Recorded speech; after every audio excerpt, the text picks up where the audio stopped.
So I'm not gonna sit here and lie to you guys and tell you this is the best thing since sliced bread because it is not. But out of nowhere, this series got extremely 180'd, drew my attention even more than I thought it would, and somehow, even with the, even with the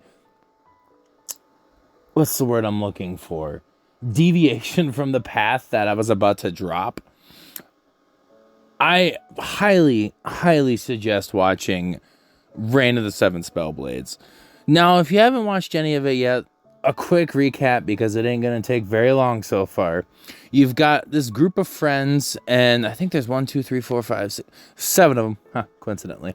And our main character is Oliver Horn. He's this average spellcaster, decent swordsman, and the main premise of this show is that it is this magical school, and if this is sounding already like Harry Potter, that's because it pretty much is. There's this magical school where you can obviously improve your magic and swordsmanship, and they have all these classes like alchemy and sword fighting, and pretty much Harry Potter with swords too. And right off the bat, we get this group of friends.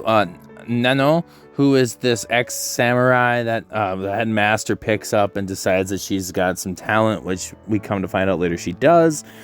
Katie, who is this Hermione Granger character who's, or maybe Luna Lovegood, either way, obsessed with animal rights and is a very nice, caring person who takes a bunch of shit.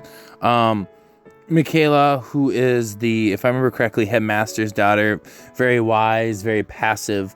We got Pete, who's the book nerd, and he's kind of just this loser. Honestly, don't know much about him quite yet, except he's a little overconfident. And we got Guy, who we also don't know too much about yet. He's this kind of brutish, head in the clouds, fighty type. And so far, the first 6 episodes have pretty much been around the premise of, like I said, Oliver being the main character and having some type of secret that we don't really know about quite, and they don't really allude to it too much.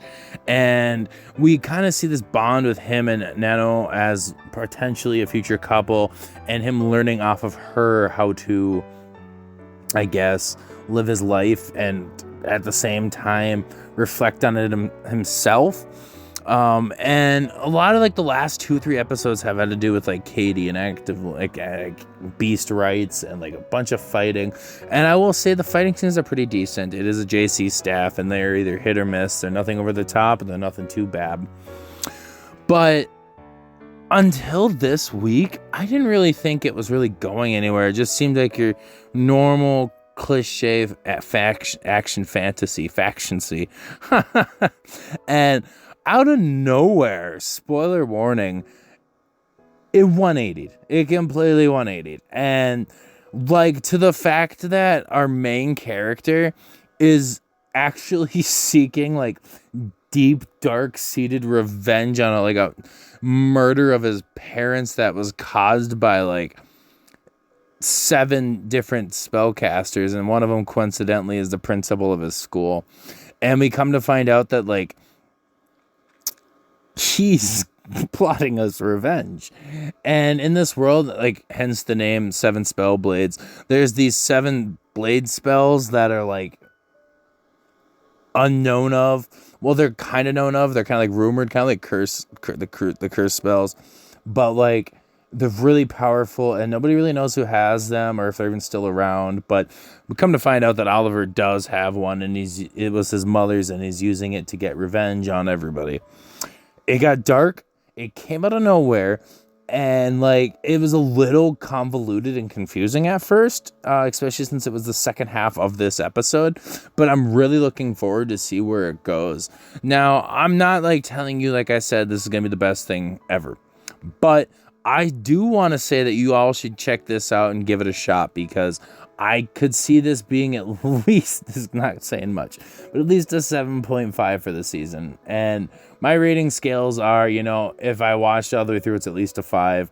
6 is a 7 is not average, and 8's a little over the top. 9's about perfect with a couple flaws, and 10 is perfection. And I don't have many 10s, so 7.5, I'm thinking this one's going to be, but we'll see where this goes. There's 13 episodes.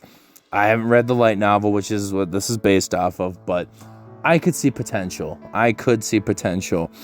So, but with that being said, that's about all I have to say, because that really shocked me, and I kind of want to know what you guys' opinions are on this series. Are you watching it? Do you think it's okay? Do you see potential in it? Did that shock you as much as it shocked me? If you enjoyed this video, please leave a like, and if you're feeling generous, hit that subscribe button. It means a lot to get me up to that 1K first goal.